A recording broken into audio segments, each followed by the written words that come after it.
James woke up in the morning. He was very bored. He was bored of like the normal everyday routines and habits and stuff. So when he went to school, he was ready to go. He was ready to do something different.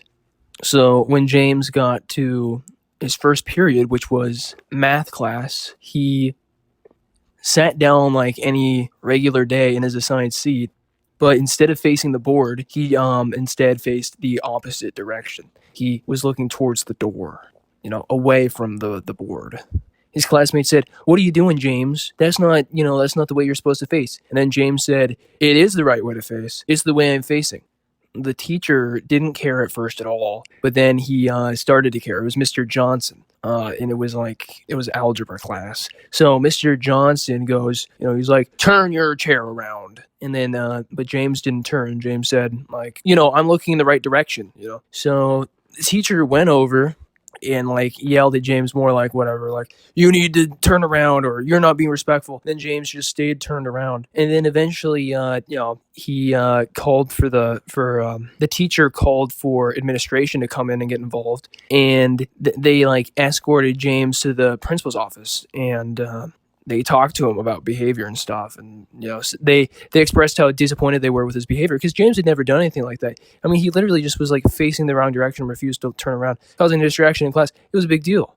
But James got let back out for Spanish class. So he got to Spanish class, still bored. It was like whatever. And normally he just does Spanish class, goes through it, speaks the Spanish. But this time what he did was, whenever he would speak Spanish, he just yelled it. He would be like, "Hola," and stuff like that. Not like normal speaking voice. Like he would yell. And at first, again, the teacher didn't care. But then the teacher did care. And the teacher was like yelling Spanish shit at him. And then this time, James just like left the class speaking Espanol, So he left the class. And then he went from classroom to classroom saying, "I'm the president." He'd walk into classrooms and he'd say, "I'm the president. I am the president of this classroom." And the kids would be like, "What? James, you are not the president." He'd say, "I'm the president. I'm the president." And then he just started running around in classrooms. He ran from classroom to classroom saying, "I am the president of this classroom." It was really a big school event. Everybody was affected, but it's not like anybody knew what to do. It was so unexpected. Nobody really had an understanding for what to do. People assumed he was like some type of a special needs kid.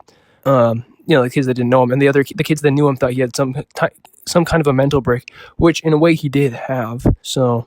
But he managed not to get like caught for some reason because I guess the administrators are just kind of like lazy or whatever. So he had third period English, right? So he sat down like normal, but instead of doing normal things, he just started writing on Sharpie on the desk. Like the teacher had instructed the students to write about a passage they read, and instead of writing in his notebook, he just wrote it on Sharpie on the desk. And kids started noticing and laughing, and the teacher noticed. And then when James noticed that the teacher noticed, James stood up, got on the table, and started farting. And then he left the classroom. He said, "This classroom smells like shit." And then he closed the door and left the classroom. For the rest of the day, James explored the school and hid in different locations and threw whatever he could find at people. So paper, cops, not stuff that would cause physical harm, but enough to be a nuisance. And so I guess and that's basically, and then after that, they did get him and he got like suspended or whatever. But I guess the message of the story is like weird shit can happen. One day you can wake up and you can just start doing weird shit like, turning your chair away from the teacher or whatever, and it escalates from there. Once you get a little bit free, you might take it too far. And that's what happened to James in this case. So thanks for listening and, have a blessed day.